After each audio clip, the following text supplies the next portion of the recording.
Just moving, you stupid. When I'm kicking you, that means hurry up.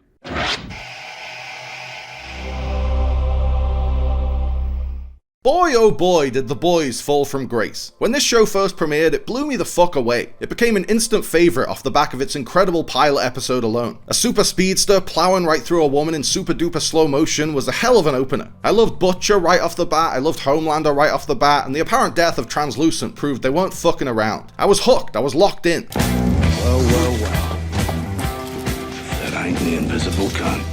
Season 1 was a wild ride, from the plane scene to the revelation of why Butcher has such an intense grudge against Homelander, and Season 2 was somehow even better. The boys becoming wanted fugitives raised the stakes, the Stormfront twist was masterfully done, and Giancarlo Esposito was a great addition to the show as Stan Edgar. Those first 2 seasons were back-to-back bangers. The Boys was being hailed as one of the few adaptations that not only lives up to its source material, but actually surpasses it. Garth Ennis's comic is a lot of gory fun, but it doesn't have much of a point besides showing superheroes to be as debauched and depraved and sickeningly evil as possible, because for some reason Garth Ennis has a serious personal vendetta against superheroes. But Eric Kripke and his writers took all the cool ideas from Ennis's comics and gave them an actual point of view, parodying the blockbusters of Marvel and DC and satirizing the unsatirizable with a superhuman avatar for the morally bankrupt, brazenly evil, inexplicably popular, seemingly untouchable Commander-in-Chief. Where I could stand in the middle of Fifth Avenue and shoot somebody and I wouldn't lose any voters, okay?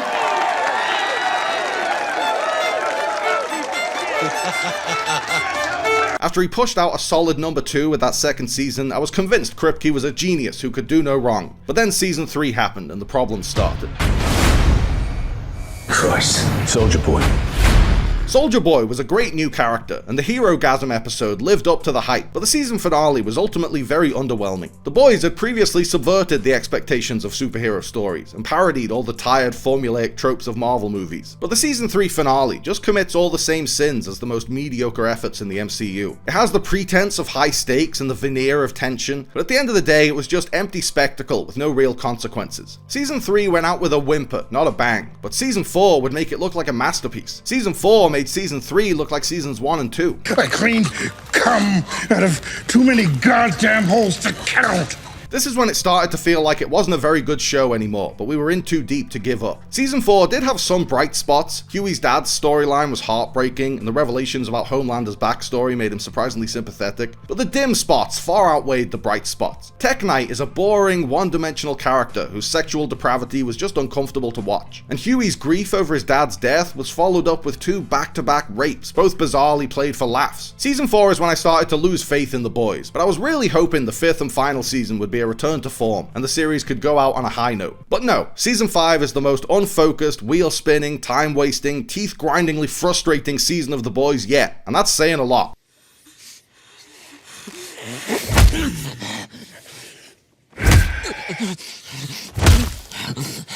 The final season of The Boys started off really promising, as Butcher set out to reassemble the boys to save Huey and Frenchie from a concentration camp.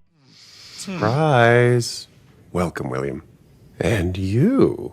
The gang is almost all here. From that premiere episode alone, it was clear that no one is safe, and as the series headed into its endgame, main characters would be killed off left and right. In just that first episode, we lost A-Train, and he managed to complete his redemption arc right before dying. By swerving to avoid a pedestrian, he absolved his original sin from the pilot episode and repaid his cosmic debt for Robin's untimely demise. A-Train's redemption as a whole has been one of the only great storylines in the past couple of seasons, and his death might go down as the last great moment from The Boys, because it was all downhill from there.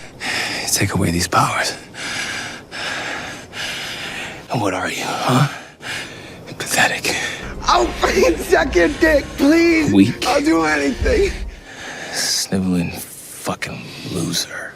You want me to eat shit? I'll eat your fucking shit. Over the past few years, the world of The Boys has gotten a lot smaller. We used to have a sense of the wider world and the epic scale of the conflict. But now the entire show seems to take place in the same 4 rooms where characters chit-chat to pass the time. The biggest issue for the past 3 seasons has been how much time is spent treading water and going through the motions. Something huge is always right around the corner, but the show keeps getting sidetracked and putting it off. It's the same thing that made House of the Dragon Season 2 and Yellow Jackets Season 3 and pretty much the entirety of Stranger Things so frustrating. Over and over again, we saw the boys infiltrate a place where Supes are hanging out, gather some important intel, barely make it out of there, then rinse and repeat. At a certain point, they've got enough intel and it's time to start killing Supes. Even when something genuinely exciting and cool did happen, and the season finally seemed to be ramping up, it was quickly forgotten about. At the end of one episode, Homelander brutally beat Ryan to a pulp.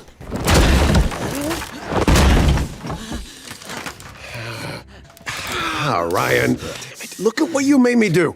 It was really intense and horrifying and drawn out, but it was ultimately inconsequential.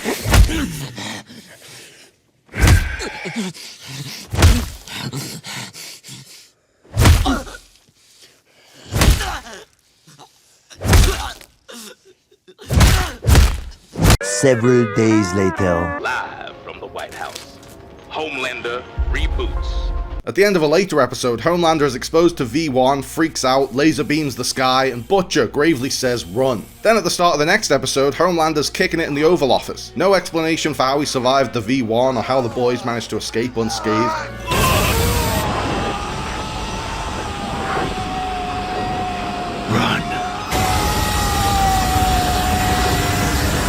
On the next General Hospital.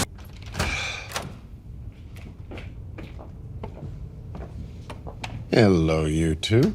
Isn't it a beautiful day? After that cliffhanger, I was finally as excited about the boys as I was in seasons 1 and 2, so it was all the more disappointing when that cliffhanger went literally fucking nowhere. The writers don't know when to end a bit, and it soaked up a lot of precious airtime in this final season. Homelander crashing a celebrity poker game with a bunch of famous people playing self-deprecating versions of themselves might have been a funny 5-minute scene, but it ends up taking up the whole second half of the episode. Seth Rogen and Will Forte got more screen time that week than the boys themselves. Because all you can say is oi oi oi, cunt cunt cunt.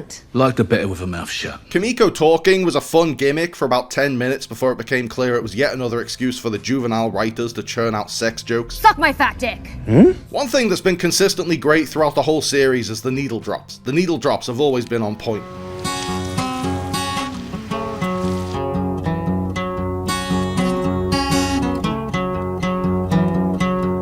The One-Shots episode was a noble experiment, but it arrived way too late. A One-Shots episode giving a spotlight to underrepresented supporting characters was a great idea, and the episode itself was really strong on the whole. It brought more depth and vulnerability and humanity to Firecracker than I ever would have thought was possible. But the series should have done a One-Shots episode much sooner. 3 episodes away from the ending, it felt like it was eating up valuable screen time with Black Noir's acting career and Butcher's dog's sexual fantasies about Homelander.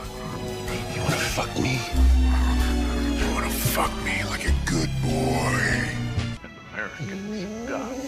Again, that stuff was funny, but it's not back end of the final season material. After the Gen V Season 2 finale teased a team-up, I was excited to see the boys working alongside the Gen V kids in this season, but their role in this season ended up being a massive disappointment. You could have written them out completely and nothing would have changed. From the offset, Season 5 kept mentioning the Gen V characters without actually featuring them on screen, like when Stan Edgar asked if Marie Moreau was coming to a meeting and Starlight made an excuse for her absence. Then, in the penultimate episode of the season, they finally showed up and delivered some exposition that could have been said by anyone. The boys kept us waiting 7 weeks to see Marie again, teasing her return every couple of episodes, and then all she did was set up some plot. Hold on, that's it? Aren't you the one who recruited us? The Gen V kids came back in the finale and seemed to be teaming up with the boys to help with their final stand against Homelander, but then they split for Canada and they were never heard from again. Obviously the goal was to keep the focus on the boys and not have the Gen V characters overshadow them, but Gen V set up an exciting crossover that the boys didn't utilize at all. My disappointment is immeasurable, and my day is ruined.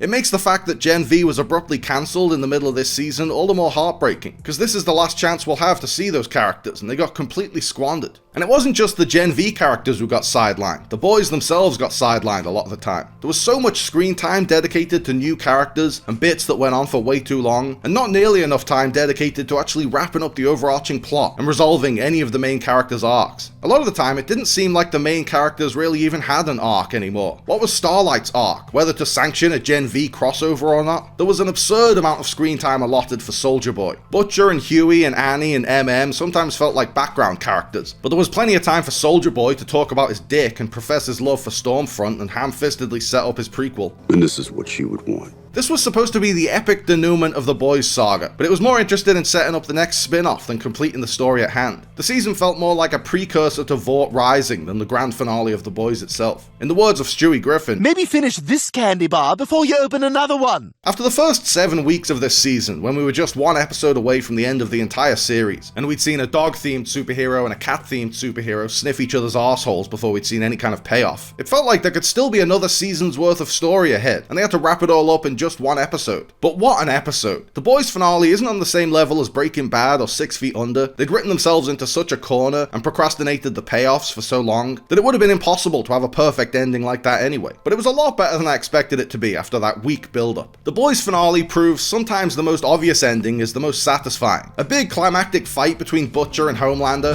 where Butcher finally kills Homelander, was the most obvious way for the show to end, but it still felt satisfying. Dinner's gonna be cold tonight, asshole. Disappointing finales like Dexter and Game of Thrones and How I Met Your Mother have tried too hard to subvert their audience's expectations, instead of just giving the story the ending it needs. But the final episode of The Boys works because it gives you exactly what you've been waiting to see since the beginning. The fight between Butcher and Homelander was everything I wanted it to be. Brutal, bloody, badass, the culmination of an intense years-long feud. It was wildly satisfying to see Butcher team up with Ryan, and to see Homelander powerless and pathetic, begging for his life. Oh, you fucking shit on my TV. Anthony Starr absolutely nailed that, by the way. From the dejection he feels when he realizes he no longer has any powers, to the desperation he feels when he realizes he no longer has any leverage. Madeline, you promised me. Stop me. I was glued to the screen for that whole climactic fight with a big grin across my face, and I felt 8 years worth of excitement finally getting paid off. But it might have been a little too late. That final showdown between Butcher and Homelander should have been the Ozymandias of The Boys, the climax of the whole series, but not quite the end. Breaking Bad showed us you need a couple of epilogue episodes to wrap things up after the big climax, but instead all that epilogue stuff is jammed into the last 20 minutes of the finale. Butcher going rogue to release the soup virus was a great escalation after defeating Homelander. It totally tracks that even after killing Homelander, Butcher wouldn't rest. He wanted to commit soup genocide from the very beginning. But it feels rushed, all crammed into the last act of the last episode. If Butcher had killed Homelander midway through the season, it would have been even more shocking, and would have left room to explore a powerless Homelander, a post-Homelander Vought, and a post-fascist America in a lot more depth, or any depth at all. Instead, the finale takes about 5 minutes at the end to race through a bunch of Return of the King endings. Some of them could have done with being fleshed out into an actual scene, like MM adopting Ryan as his son, and some of them are just paper thin, like Kimiko going to France and eating a French biscuit as a way to visually convey that she's getting in touch with Frenchie's heritage. There was far too much preamble, and it didn't leave enough room for the aftermath. The falling action after the climax is one of the most important parts of a story, but in the final moments of The Boys, it's relegated to a glorified footnote. I enjoyed that final fight between Butcher and Homelander enough that I feel like the series has been worthwhile as a whole. I'm glad I watched it, and I'm glad I stuck with it to the end. But it's ultimately only half a great show. It's 3 seasons worth of story that got stretched out to 5 seasons once Amazon realized how lucrative it would be. You can't just put a bunch of cool stuff in episode 8 and expect us to forget how underwhelming episodes 1 through 7 were.